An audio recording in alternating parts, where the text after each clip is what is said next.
There is an incredible story told about the great tzaddik Rabbi Yisrael Salanter. It was a few weeks before Purim, and the great tzaddik Rabbi Yisrael had to leave his hometown. And it was right about that time that they would usually begin baking the matzahs for the upcoming Yom Tov of Pesach. So as Rabbi Yisrael Salanter is leaving town, the Talmidim, his students, crowded around and they said, "Rebbe, you're not going to be here for the matzah baking before Yom Tov, so tell us what chumras, what special dikdukim, what special meticulous behaviors do you employ in the baking of matzahs?" Because remember again, the baking of matzahs to be used over the course of Pesach is an incredibly important mitzvah. Besides the fact that the matzah is the vehicle through which we perform the positive mitzvah, but of course a wrong move with the matzah could also chas v'shalom result in chametz, the consumption of leavened product over the course of Yom Tov, which of course is a significant prohibition.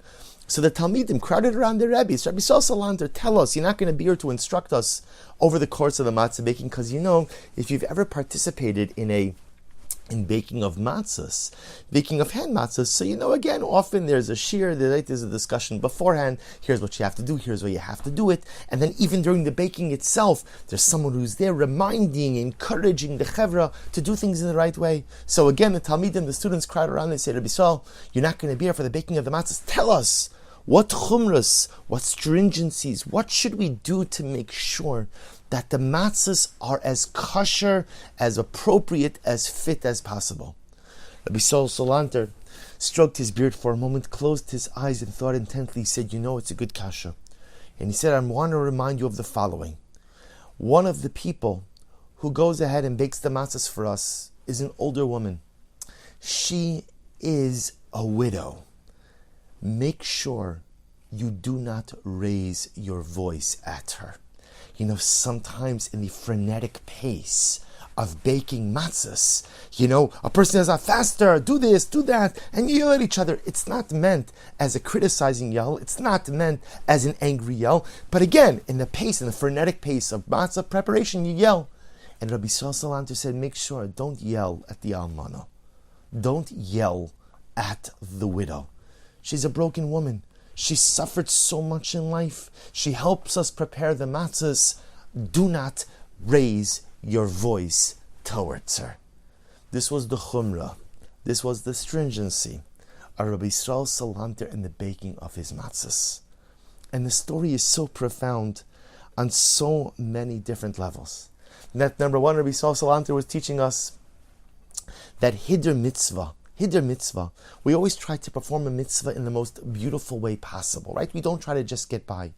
But often we think that Hiddur mitzvah is simply a din, it's a concept in the actual performance of the mitzvah. But every mitzvah requires an interpersonal component as well.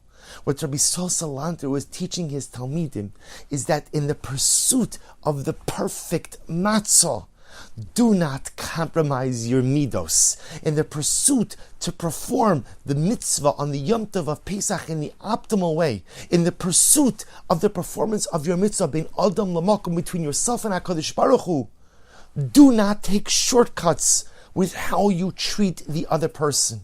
Sometimes we erroneously think that as long as I'm doing the right thing, as long as I'm doing the will of God, how I treat the other doesn't matter all that much. As long as there's a concept, osek b'mitzvah pater min mitzvah. When you're engaged in the performance of one mitzvah, you're exempted from other mitzvahs. And sometimes we think that what that means is that when I'm engaged in the service of God, I'm exempt from the service of the other. When I'm engaged in serving HaKadosh Baruch Hu, I could take liberties or shortcuts with my interpersonal contact. And Rabbi Yisrael Salanter, the great father of Musar, tells us that that's not the case. You want to know a chumrah, a stringency, when preparing your matzah for Pesach? Don't yell at the widow. You want to know the best way to perform your mitzvos bein adam lamakom, between yourself and HaKadosh Baruch Hu? Make sure that all of your mitzvos have the proper bein adam lechavero, interpersonal dynamic as well. Never allow your service of God to be a license to trample on the other. Never allow your pursuit of the perfect mitzvah to allow you to take liberties with the dignity of the other. It's Chodesh Adar. It's the month of Adar, month of Purim.